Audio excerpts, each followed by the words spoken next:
Shalom jemaat yang dikasihi Tuhan Yesus Kristus. Shalom. Apa kabarnya hari ini? Dahsyat luar biasa. Haleluya. Saya yakin dan percaya kita semua rindu untuk memuji dan menyembah Tuhan saat ini. Kita mau persiapkan hati kita untuk masuk ke dalam hadirat Tuhan. Mari kita tundukkan kepala, kita berdoa. Terima kasih Tuhan Yesus, terima kasih Bapa yang baik buat hari-hari yang Kau beri dalam kehidupan kami. Sungguh kami bersyukur Tuhan, ajar kami terus Tuhan menghitung hari-hari sehingga kami boleh memiliki hati yang bijaksana ya Tuhan. Bapa yang baik, saat ini Tuhan kami yang menyaksikan live streaming pada saat ini, biar Tuhan yang memulihkan, memelihara mereka Tuhan. Sebab tangan-Mu selalu menopang kami, tangan-Mu selalu menolong kami Tuhan. Sehelai rambut kami tidak akan pernah terjatuh tanpa seizin Engkau ya Tuhan Yesus. Terima kasih Tuhan, tutup bungkus ibadah kami dari awal pertengahan sampai pada akhirnya. Roh-Mu bekerja di dalam ruangan ini Tuhan, dan juga di rumah ya Bapa. Terima kasih Bapa, hanya di dalam nama Tuhan Yesus kami sudah berdoa dan mengucap syukur. Haleluya, amin. Mari naikkan pujian ini sebagai doa kita kepada Tuhan. Akan selalu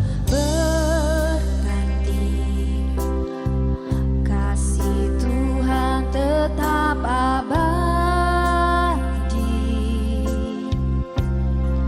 tak akan berubah sampai selamanya. Ku tetap percaya, ku yakin Tuhan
menjaga kami.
Haleluya.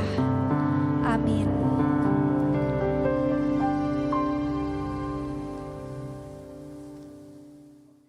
Bapak Ibu, mari kita siapkan hati untuk kita berdoa syafaat. Bapa, kami berterima kasih buat segala penyertaan dan lawatan-Mu. Kami sehati berdoa buat gembala pembina kami, Pendeta Insinyur Niko dan keluarga. Berikan kesehatan dan kekuatan-Mu, serta pengurapan-Mu, dan juga keempat wakilnya berikan kesehatian. Kami berdoa juga untuk Ketua Rayon dan CK, kiranya mereka hidup dengan kekuatan dan selalu dalam tuntunan-Mu. Kami juga menyerahkan khususnya Gembala CK2, Ibu Pendeta Lydia dan wakil-wakilnya, beserta semua gembala jemaat di CK2. Kiranya Engkau senantiasa mengurapi dan memakai mereka dengan luar biasa. Gembala kami Bapak Pendeta Immanuel Sutopo, Ibu Helen dan anaknya Andi, Debbie serta cucunya Abigail, Tuhan pakai menjadi teladan dan berkat buat kami serta banyak orang. Kami juga berdoa buat wakil gembala kami, Bapak Wisnu dan Ibu Susi, beserta anaknya Adit. Tuhan lindungi dan Tuhan berkati. Kami berdoa juga untuk bangsa dan negara Indonesia. Kami nyatakan, damailah Indonesiaku, virus corona diamlah, ekonomi Indonesia bangkitlah. Kami juga berdoa khususnya bagi Presiden kami, kiranya Tuhan berikan hikmat dan pengetahuan dari Bapa untuk dapat memimpin bangsa ini dengan bijaksana. Juga Wakil Presiden dan para menteri-menteri, DPR, MPR, TNI, Polri, Kehakiman, dan Kejaksaan, Bapak berikan semua bekerja dengan sehati, jujur, dan takut akan Tuhan. Kami juga berdoa untuk GBI, COC, ORU, dan WEI. Bapa, pakai lembaga-lembaga ini menjadi saluran berkat dan jadi alat-Mu untuk memenangkan banyak jiwa. Kami percaya Pantai Kosta ketiga dimulai dari Indonesia sampai ke bangsa-bangsa, dari timur ke barat, dan akan kembali ke Yerusalem. Kami berdoa untuk generasi Yeremia yang dengan sungguh hati dan cinta mati-matian kepada Tuhan, yang hidup dalam kekudusan serta berjalan sesuai dengan kebenaran firman Tuhan. Kami juga menyerahkan jemaat GBI Home Palem Galaksi. Tuhan, sembuhkan yang sakit, kuatkan yang lemah, hibur yang susah. Setiap masalah Tuhan beri jalan keluar. Biarlah setiap jemaat terus hidup dengan mata tertuju kepada Tuhan, sehingga siap menyambut kedatangan Tuhan Yesus. Maranatha, datanglah Tuhan, dalam nama Tuhan Yesus. Amin.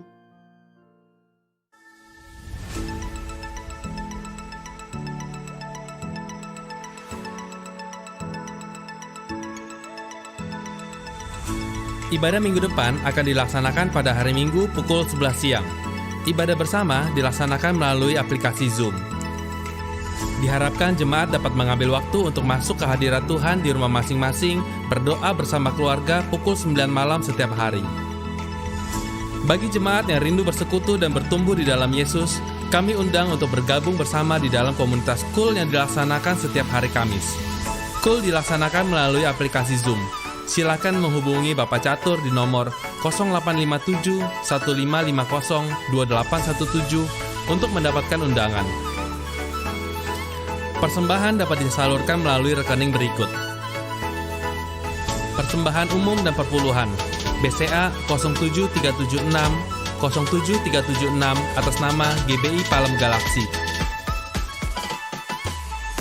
Persembahan misi dan diakonia BCA 073 073 6789 atas nama GBI Palem Galaksi. Pembangunan rumah Tuhan BCA 07305 07305 atas nama GBI Palem Galaksi. Sebelum kita memberi, terlebih dahulu kita berdoa. Tuhan Yesus, terima kasih Engkau telah memberkati kami sampai saat ini. Dan tiba waktunya kami menyerahkan persembahan ini ke dalam tangan-Mu. Di dalam nama Yesus, haleluya, amin. Kami GBI Home mengucapkan terima kasih bagi Bapak Ibu yang sudah mentransfer persembahan ke rekening GBI Home. Tuhan memberkati saudara dengan berlimpah-limpah.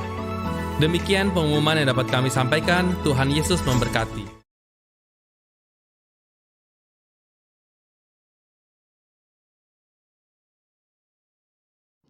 Shalom saudara, saya percaya hari ini kita semua tetap bersuka cita di dalam kebaikan Tuhan.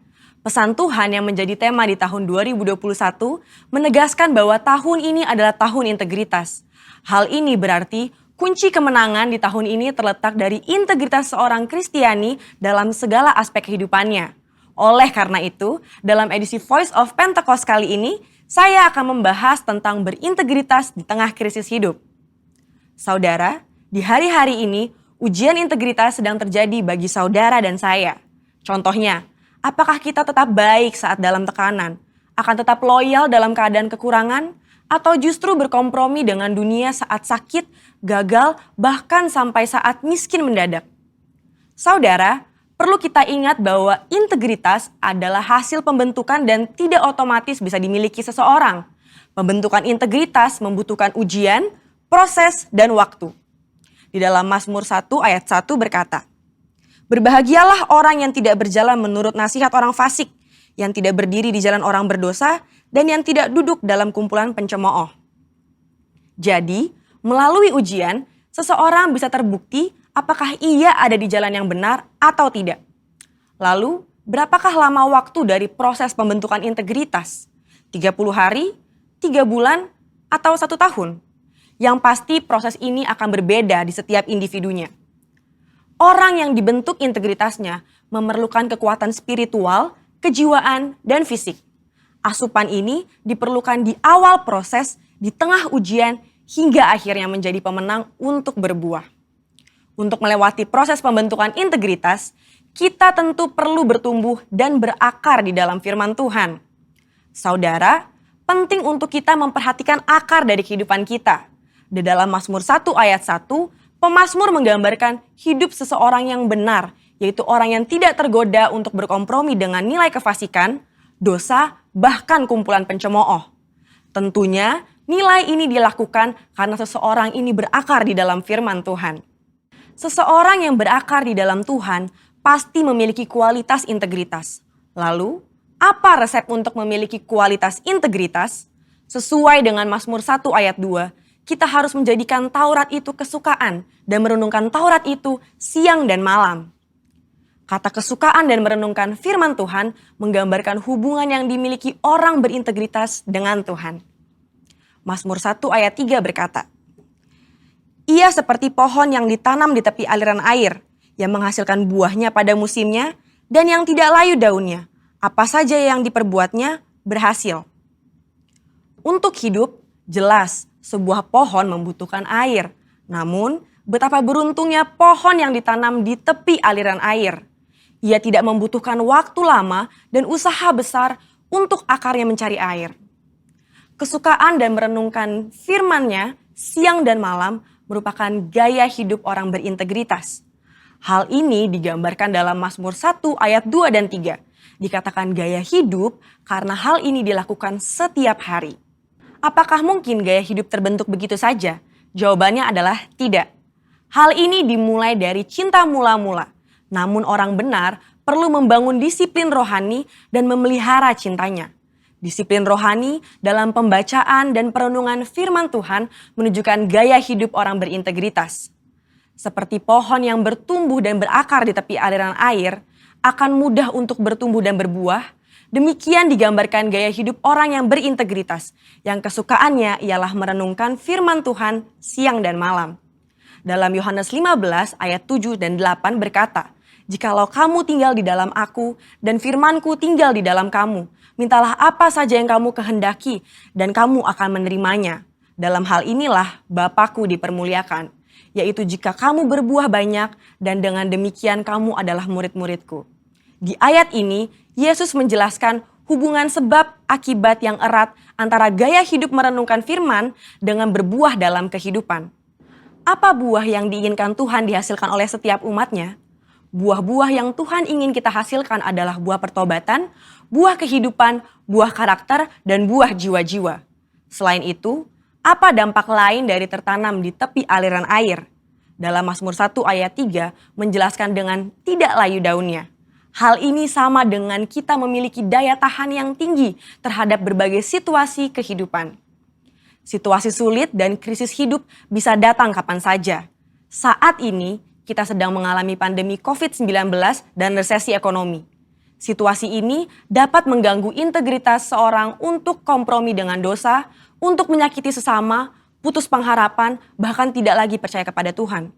Lewat pemazmur, Tuhan hendak mengatakan kepada kita bahwa dari hubungan seseorang dengan Tuhan lewat gaya hidup cinta akan firman Tuhan bukan hanya agar kita berbuah, tapi juga agar kita tetap berintegritas.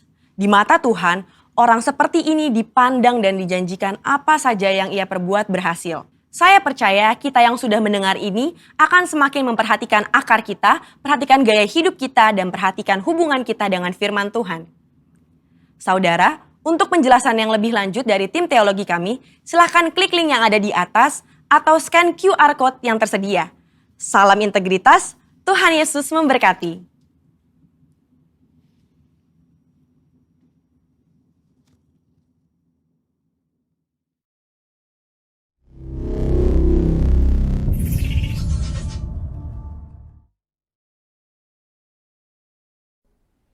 Haleluya, puji nama Tuhan. Bapak Ibu yang di rumah siap untuk memuji nama Tuhan, amin.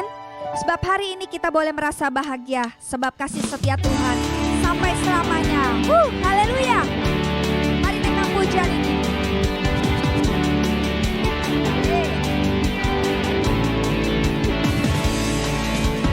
Hari ini ku rasa bahagia, berkumpul bersama saudara seiman.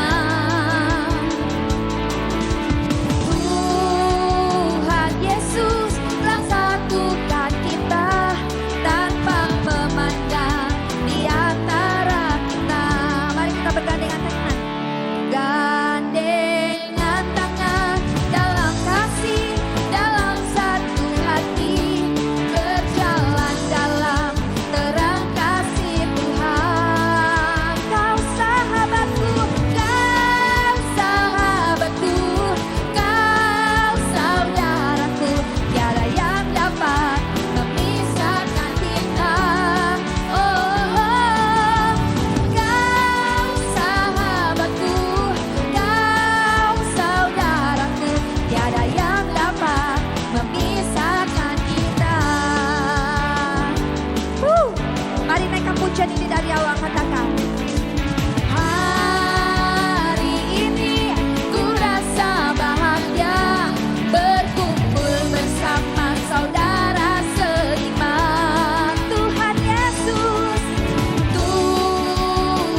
Tiba saatnya kita mau mendengarkan kebenaran firman Tuhan.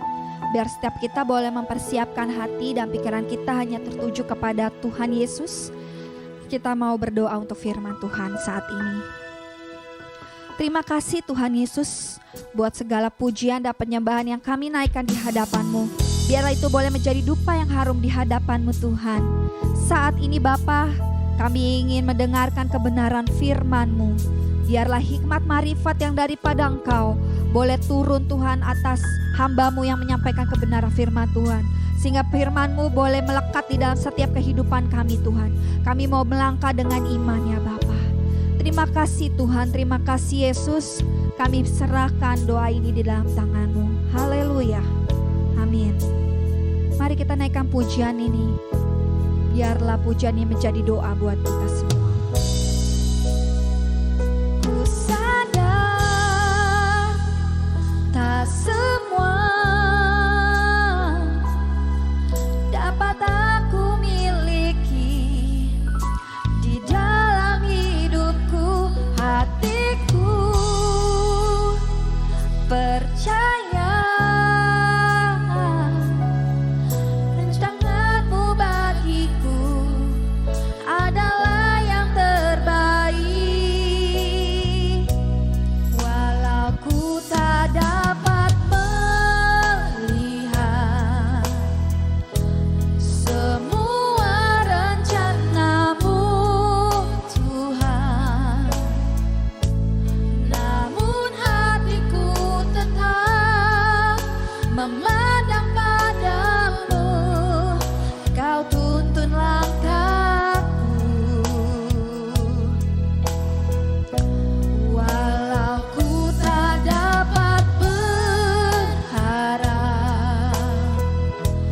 atas kenyataan hidupku, namun hatiku tetap memandang padamu.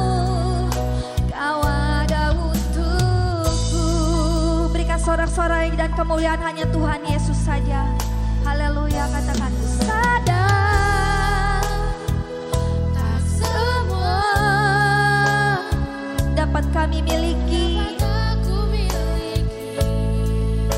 di dalam hidupku. Hatiku percaya rancangan-Mu bagiku adalah yang terbaik.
sorai. Kemuliaan hanya buat Allah kita. Haleluya. Amin. Shalom jemaat Tuhan yang sangat dicintai, disayangi oleh Tuhan Yesus. Saudara, hidup manusia di dalam dunia ini tidak ada yang terlepas daripada masalah. Tidak ada seorang pun yang tidak punya masalah. Semua mereka punya masalah. Ketika peristiwa kebangkitan Tuhan Yesus, di dalam Markus 16 ayat 3, murid-murid berkata seorang kepada yang lain, "Siapakah yang akan menggulingkan batu itu bagi kita?" Saudara, mereka punya masalah. Apa yang menjadi batu masalah dalam hidup kita? Kadangkala kita sebagai manusia juga bertanya, siapa yang akan menggulingkan batu itu? Kebangkitan Kristus menyelesaikan semua masalah itu untuk kita. Tahukah saudara, masalah terbesar dalam kehidupan manusia adalah dosa. Karena masalah dosa ini berdampak kepada kematian. Bukan hanya kematian secara fisik, tapi itu berdampak kepada kehidupan kekal. Kalau kebangkitan Kristus ini, saudara, menyelesaikan masalah dosa, menghapuskan semua dosa manusia, apalagi masalah yang kadarnya tidak seberat dosa, tidak ada artinya, saudara, bagi Tuhan Yesus. Tetapi, saudara, ada kecenderungan tak kala kita diperhadapkan dengan masalah kehidupan, seringkali kita lupa bahwa sebenarnya masalah yang ada di hadapan kita itu sudah diselesaikan bersama dengan kebangkitan Tuhan Yesus. Namun, karena kita sering melupakan berita yang besar ini, berita kebangkitan Kristus menyelesaikan semua masalah kita. Kita tidak mengambil kemenangan itu. Kita tidak menjadi manusia yang memiliki kemenangan, tetapi kita menjadi manusia yang terluka, penuh dendam, hidup pesimis, bahkan tertatih-tatih dengan beban hidup yang berat. Seperti ketika sebelum Kristus bangkit, kita ketakutan, kita khawatir, kita cemas dengan masalah-masalah kehidupan kita. Seperti apa yang diucapkan oleh murid-murid Tuhan Yesus ini. Siapa yang akan menggulingkan batu besar itu? Ini artinya sama dengan kita berkata, siapa yang akan menggulingkan masalah hidupku ini? Batu itu menggambarkan masalah kehidupan kita. Tidak ada lain jawabannya, saudara. Yesus telah bangkit. Batunya telah terguling. Kebangkitan Kristus merupakan penyelesaian setiap dosa manusia dan semua masalah kehidupan manusia.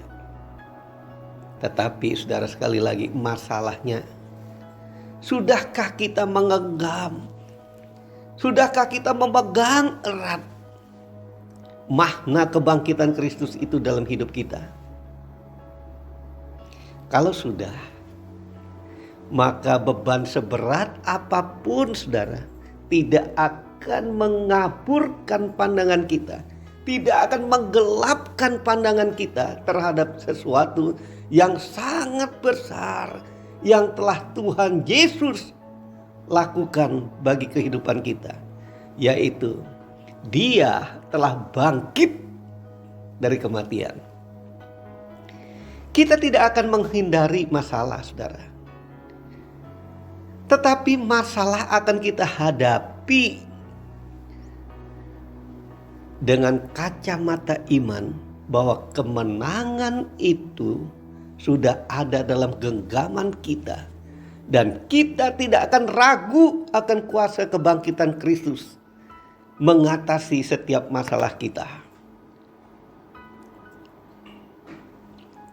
Lalu firman Tuhan katakan, tetapi ketika mereka melihat dari dekat, tampaklah batu yang memang besar itu sudah terguling. Apa saudara? Batu yang besar itu sudah terguling. Apa yang kita khawatirkan? Yaitu masalah kita, bukan? Persoalan kita. Sebenarnya Tuhan Yesus sudah menggulingkan. Yesus sudah gulingkan lewat kebangkitannya. Tidak ada apapun yang dapat menghalangi, saudara. Tidak ada masalah apapun yang dapat membatasi kita. Karena Kristus telah bangkit. Dan semua batu-batu penghalang telah digulingkan. Jadi saudara, akibat kebangkitan Kristus ini, maka kita dapat dengan berani berkata, dengan iman kita berkata, bahwa kita tidak akan takut menghadapi kematian. Kita tidak akan takut menghadapi maut, sebab maut telah dikalahkan oleh kebangkitan Kristus. Kebangkitan Kristus mengandung arti bahwa Tuhan Yesus telah mengalahkan kematian. Sehingga di dalam 1 Korintus pasal yang ke-15 55 dicatat demikian. Hai maut, di manakah kemenanganmu?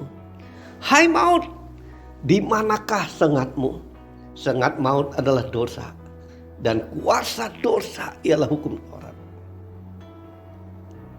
Tetapi syukur kepada Allah yang telah memberikan kepada kita kemenangan oleh Yesus Kristus Tuhan kita. Saudara, Adam manusia pertama jatuh dalam dosa, sehingga dia membawa seluruh manusia ke dalam maut oleh karena dosa itu. Dosa ketidaktaatan Adam itu. Tetapi ingat, Yesus Kristus telah membawa seluruh manusia kepada kehidupan kekal melalui kebangkitannya. Jadi hanya Yesus yang dapat melepaskan setiap orang dari dosa, supaya kita beroleh hidup yang kekal. Dikatakan firman Tuhan, barang siapa percaya kepadaku, ia akan beroleh hidup yang kekal. Itu yang Yesus katakan. Jadi barang siapa percaya kepadanya, kepada siapa? Kepada Tuhan Yesus, akan beroleh hidup kekal. Yakinkan itu. Taruh dalam hatimu bahwa karena engkau percaya, engkau dapat hidup kekal. Oleh sebab itu, maut telah dikalahkan. Maka kita yang percaya kepada Tuhan Yesus tidak perlu lagi takut. Jangan takut akan kematian. Karena semua kehidupan kita ini, kematian kita pun, hidup mati kita ada di tangan Tuhan. Oleh sebab itu kematian merupakan suatu keuntungan saudara bagi kita. Karena kematian itu menjadi pintu gerbang kita dari tubuh jasmani ini, kita masuk ke dalam kekekalan. Dalam kehidupan. Itu namanya hidup di dalam kerajaan Allah. Kerajaan sorga yang mulia. Yang kedua, saudara, kebangkitan Kristus itu bukan hanya memberi kita keberanian menghadapi maut, sebab maut telah dikalahkan. Tetapi saudara, kebangkitan Kristus juga memberi kita hidup memiliki kuasa. Sebab apa? Sebab dengan kebangkitan Kristus ini, Yesus sendiri berkata, di dalam Matius 28 ayat 18. Kepadaku telah diberikan segala kuasa di sorga dan di bumi. Artinya saudara, dengan kebangkitan Kristus segala kuasa itu telah diambil oleh Tuhan Yesus dengan kemenangannya bangkit dari kematian itu. Dan sesudah Tuhan Yesus memberikan perintah amanat agung kepada murid-muridnya di dalam Matius 28 ini. Yesus adalah penguasa saudara atas segala sesuatu. Dan kuasa itu saudara yang telah Tuhan terima, segala kuasa itu ada padaku, telah diterima Tuhan Yesus itu. Itu diberikan kepadamu dan kepadaku sebagai murid dan segenap orang percaya, supaya kita bisa memanifestasikan kuasa Kristus itu dalam kehidupan kita untuk menjangkau jiwa-jiwa, sehingga hidup kita ini memiliki kuasa daripada kebangkitan Kristus itu nyata melalui hidup kita, sehingga saudara bisa melihat orang yang sakit disembuhkan, orang mati dibangkitkan karena kuasa kebangkitan Kristus itu. Orang yang kusta ditahirkan, setan-setan diusir. Itulah perintah Tuhan kepada kita, supaya kita memakai kuasa Tuhan itu bukan untuk kepentingan kita, tetapi kepentingan akan kemuliaan bagi nama Tuhan di dalam pelayanan kita. Kuasa Tuhan Yesus kita pakai untuk berperang melawan roh-roh jahat, yaitu kuasa iblis yang bekerja di dunia ini. Oleh sebab itu, marilah kita berjalan dalam kuasa Roh Kudus dan memakai kuasa itu dalam kehidupan kita, supaya kita ini berkemenangan. Kita menggunakan bahasa roh dalam hidup kita. Kita tahu bahwa kita ini adalah bait Roh Allah. Sehingga saudara, pergumulan apapun masalah kita, kuasa iblis itu tidak dapat mengalahkan kita. Sebab ada kuasa Roh Allah. Roh Allah itu hidup di dalam kita. Hidup di dalam kita oleh kebangkitan Tuhan Yesus dari kematian. Jadi oleh sebab itu saudara, kalau kita ini telah mengasihi Tuhan Yesus, percaya Tuhan Yesus, maka jangan takut akan kematian.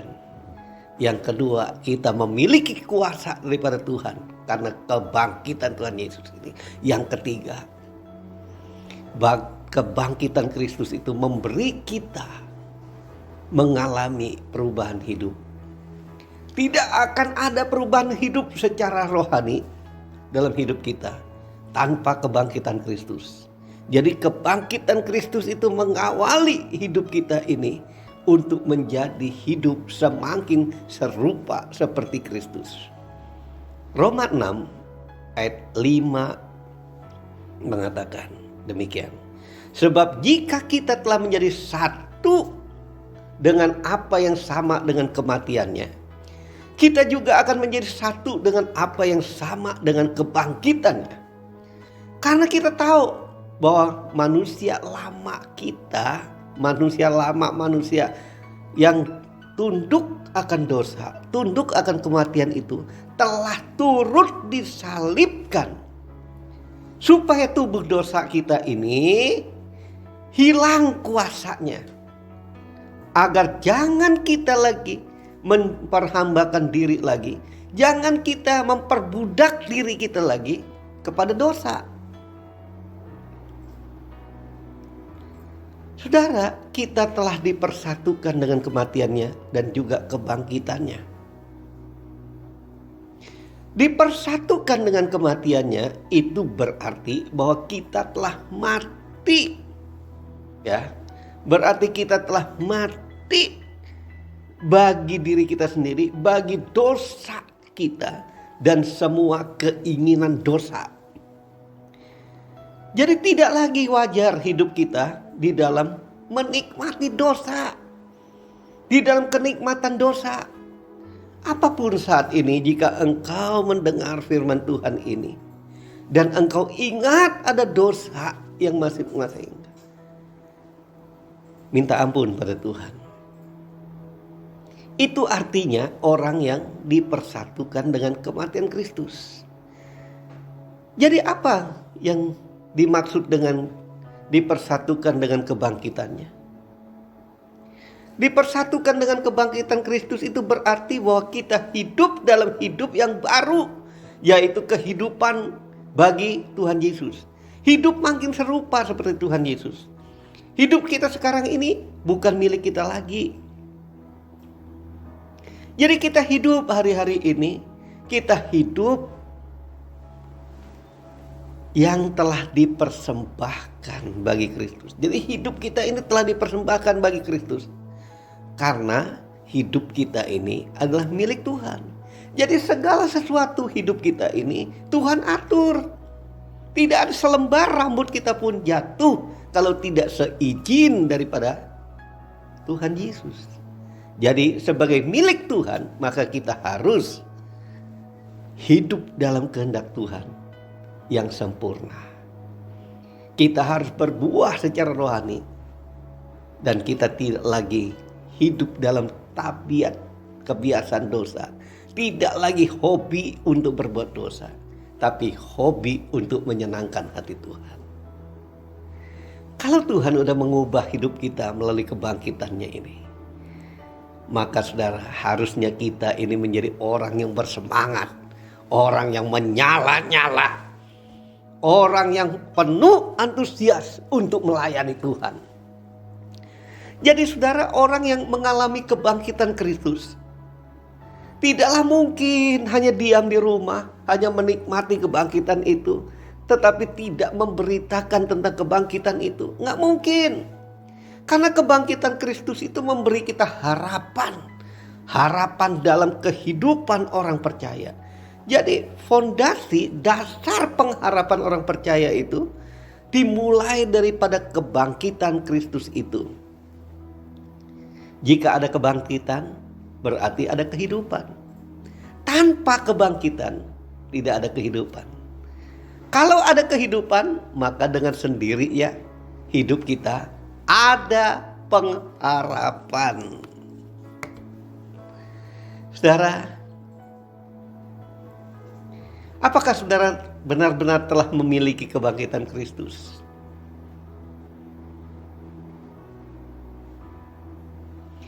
Sudahkah saudara bergairah dan antusias dengan kebangkitan Kristus ini? Ataukah hidup kita penuh dengan keluhan, sungut-sungut dengan masalah? Hidup merupakan anugerah terbesar yang tak ada bandingannya. Tapi hidup itu harus dibayar dengan mahal, dengan kematian Tuhan Yesus di atas kayu salib. Di mana Kristus memposisikan dirinya sebagai orang terhina karena dosa manusia harus ditanggungnya. Saudara, oleh sebab itu, mari kita sama-sama untuk mengingat betapa kasih Tuhan, bahwa kebangkitan Kristus itu berarti memberi harapan, memberi kuasa, memberi kebangkitan Kristus itu. Harapan kita untuk masuk dalam hidup kekal, termasuk menang atas semua masalah kehidupan yang terpampang di hadapan kita. Orang yang betul-betul memaknai kebangkitan Kristus sebagai kebangkitan dirinya, akan menghadapi hidup ini dengan gagah berani. Tidak akan takut, tidak akan khawatir, tidak akan cemas.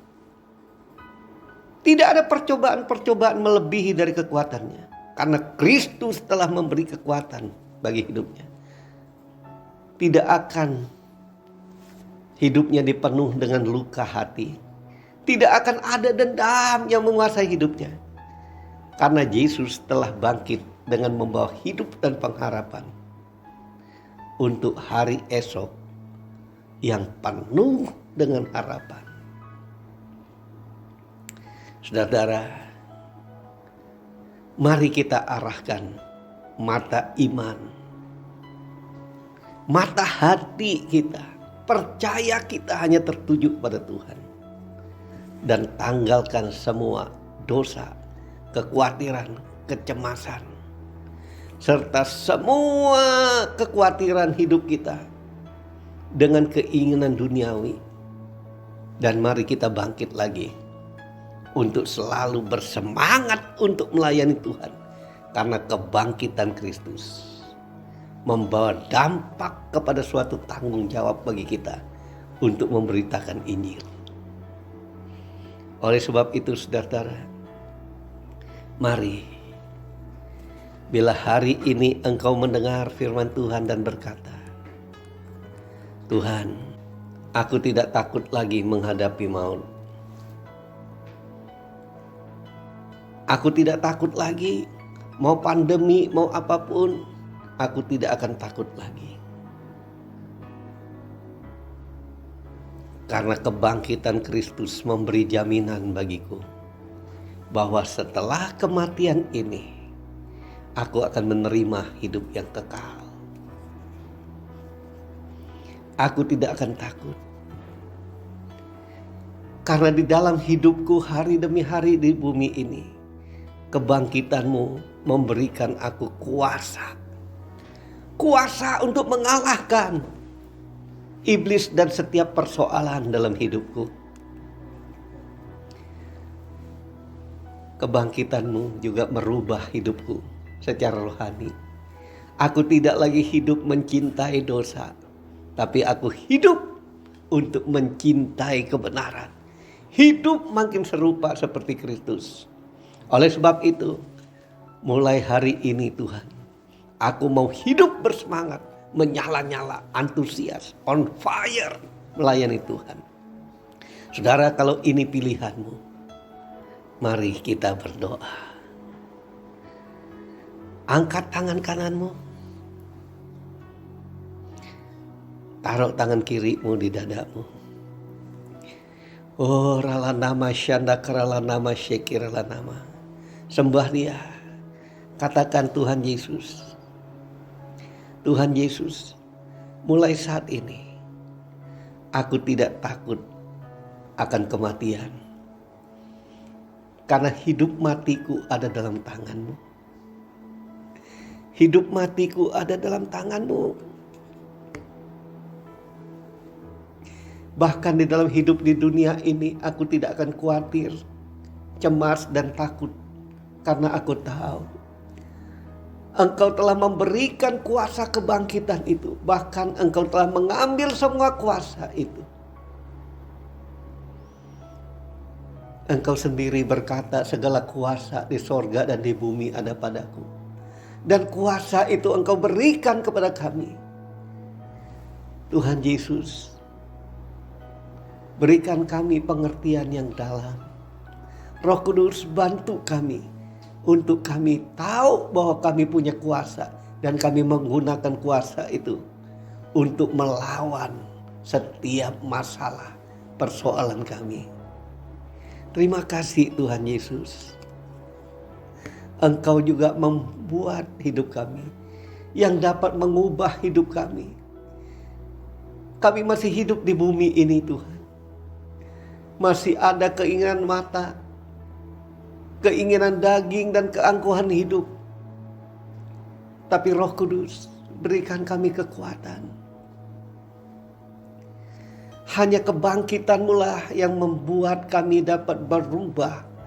Hidup mempunyai pikiran dan perasaan Kristus. Hidup kami makin serupa seperti Kristus. Ini doa kami. Tuhan Yesus, terima kasih.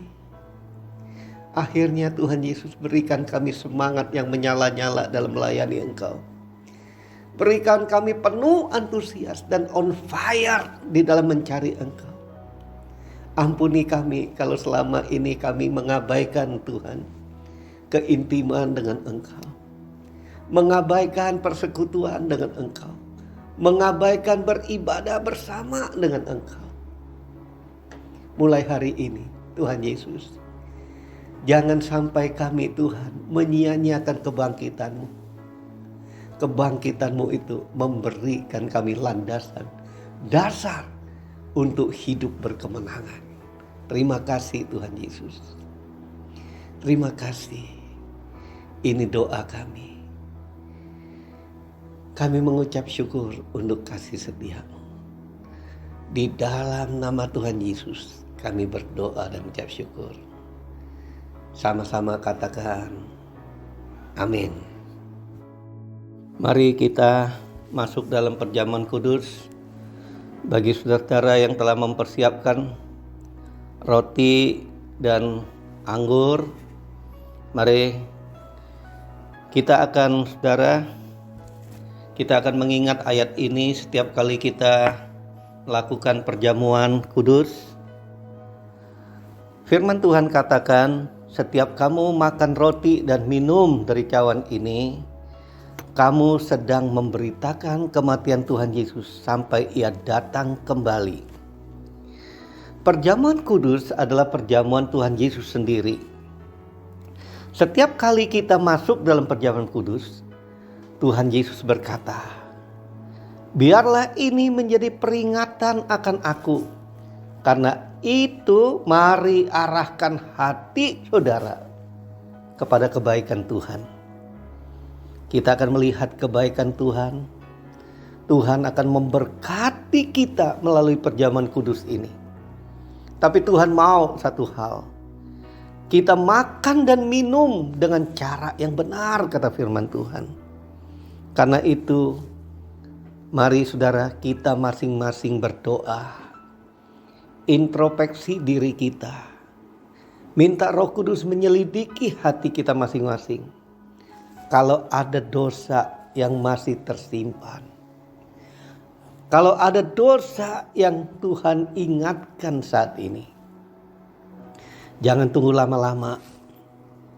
Langsung minta ampun pada Tuhan. Katakan, Tuhan Yesus, ampuni. Ampuni. Ampuni segala dosaku. Karena Engkau begitu mengasihi aku. Engkau mencintai aku. Engkau membebaskan aku dari hukuman dosa.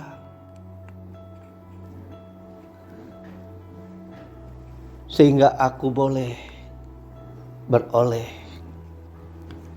hidup yang kekal.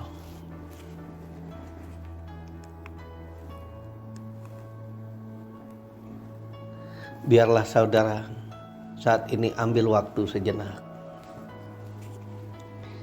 Ingat kembali akan kasih Tuhan.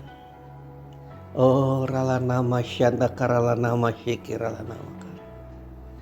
Oh rala nama syanda, sembah Dia dalam roh dan kebenaran. Jangan ada lagi dosa yang tersimpan. Jangan lagi menyimpan dosa. Oh rala nama syanda karala nama syanda karala. Mari saudara kita angkat roti di tangan kanan kita tinggi-tinggi. Sebab apa yang telah kuteruskan kepadamu, telah aku terima dari Tuhan. Yaitu bahwa Tuhan Yesus pada malam waktu Ia diserahkan, mengambil roti dan sesudah itu Ia mengucap syukur atasnya. Ia memecah-mecahkannya dan berkata, inilah tubuhku yang diserahkan bagi kamu. Perbuatlah ini menjadi peringatan aku. Saudara-saudara, bukankah roti yang kita pecah-pecahkan ini adalah persekutuan kita dengan tubuh Kristus? Mari kita makan dalam nama Yesus.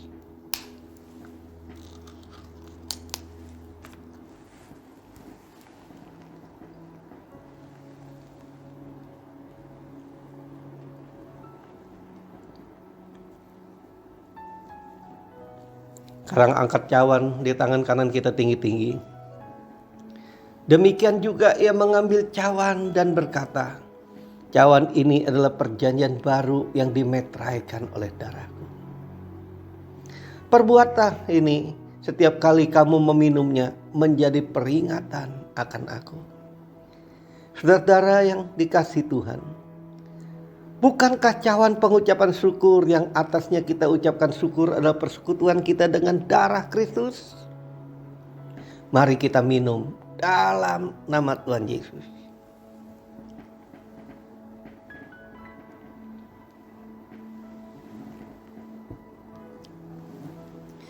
Mari angkat kedua tanganmu, ucapkan syukur dan terima kasih. Terima kasih Tuhan. Oh haleluya. Kirala nama syanda karala nama syikirana. Orala nama syanda karala nama syik. Hiralana. Orala nama syanda karala bala bala bala bala bala syanda karala nama syanda karala nama. Sembah dia, sembah dia. Orala nama syanda karala nama syanda. Engkau yang sakit terimalah kesembuhan oleh sebab darah Yesus. Engkau yang lemah terimalah kekuatan daripada kebangkitan Kristus. Orala nama syanda karala nama syikirala nama karala.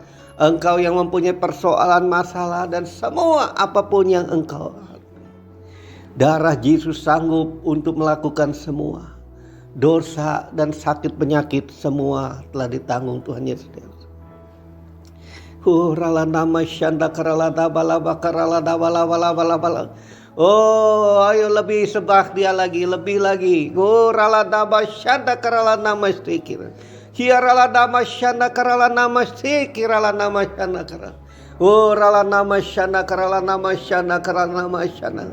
Oh, rala nama stikir rala nama syanda karala nama. Oh, rala nama syanda karala nama stikir rala nama syanda.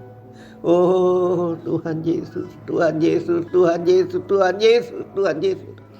Berkati umat-Mu. Terima pengurapan yang mengajar Engkau dalam segala kebenaran. Terima pengurapan itu yang akan menyembuhkan Engkau, menyelesaikan setiap masalahmu. Oh, ralada bala bala bala bala bala bala bala syada karalana. Terima. Terima kasih Tuhan Yesus. Oh, ralana masya. Terima kasih Tuhan. Terima kasih. Terima kasih untuk kasih setia-Mu. Engkau Tuhan, Engkau segala-galanya dalam hidup kami. Terima kasih Tuhan Yesus. Dalam nama Tuhan Yesus. Haleluya. Amin. Mari bersama-sama perkatakan iman dalam Mazmur 91. Dalam lindungan Allah. Orang yang duduk dalam lindungan yang maha tinggi dan bermalam dalam naungan yang maha kuasa akan berkata kepada Tuhan, tempat pelindunganku dan kubu pertahananku, Allahku yang kupercayai. Sungguh Tuhanlah yang akan melepaskan aku dari jerat penangkap burung, dari penyakit sampar yang busuk. Dengan kepaknya Tuhan akan menundungi aku, di bawah sayapnya aku akan berlindung, kesetiaannya ialah perisai dan pagar tembok. Aku tak usah takut terhadap kedahsyatan malam, terhadap panah yang terbang di waktu siang, terhadap penyakit sampar yang berjalan di dalam gelap, terhadap penyakit menular yang mengamuk di waktu petang. Walau 1000 orang rebah di sisiku dan 10.000 di sebelah kananku, tetapi itu tidak akan menimpa aku. Aku hanya menontonnya dengan mataku sendiri dan melihat pembalasan terhadap orang-orang fasik. Sebab Tuhan ialah tempat perlindunganku, yang maha tinggi telah kubuat tempat perteduhanku. Malapetaka tidak akan menimpa aku, dan tulah tidak akan mendekat kepada kemahku. Sebab malaikat-malaikatnya akan diperintahkannya kepadaku untuk menjaga aku di segala jalanku. Mereka akan menatang aku di atas tangannya, supaya kakiku jangan terantuk kepada batu. Singa dan ular tedung akan kulangkahi. Aku akan menginjak anak singa dan ular naga. Sungguh hatiku melekat kepada Tuhan, maka Tuhan akan meluputkan aku. Tuhan akan membentengi aku, sebab aku mengenal namanya. Bila aku berseru kepada Tuhan, Tuhan akan menjawab aku. Tuhan akan menyertai aku dalam kesesakan. Tuhan akan meluputkan aku dan memuliakan aku. Dengan panjang umur akan Tuhan kenyangkan aku, dan akan Tuhan perlihatkan kepadaku keselamatan daripadanya. Amin. Mari saya undang jemaat yang dikasihi Tuhan untuk kita bersama-sama memperkatakan apa yang dimaksud dengan Pentakosta ketiga. Pentakosta ketiga adalah pencurahan Roh Kudus yang dahsyat di zaman ini melebihi yang terjadi di Azusa Street. Pentakosta ketiga akan mengakibatkan penuaian jiwa yang terbesar dan yang terakhir sebelum Tuhan Yesus datang kembali. Pentakosta ketiga akan membangkitkan generasi Yeremia, yaitu anak-anak muda yang dipenuhi Roh Kudus, cinta mati-matian kepada Tuhan Yesus, tidak kompromi terhadap dosa, dan akan bergerak untuk memenangkan jiwa. Pentakosta ketiga lahir di Indonesia dan bergerak ke bangsa-bangsa. Gerakan ini dari timur ke barat dan akan kembali ke Yerusalem. Pentakosta ketiga akan memberikan kuasa untuk menyelesaikan amanat agung, dan setelah itu Tuhan Yesus datang kembali. Amin.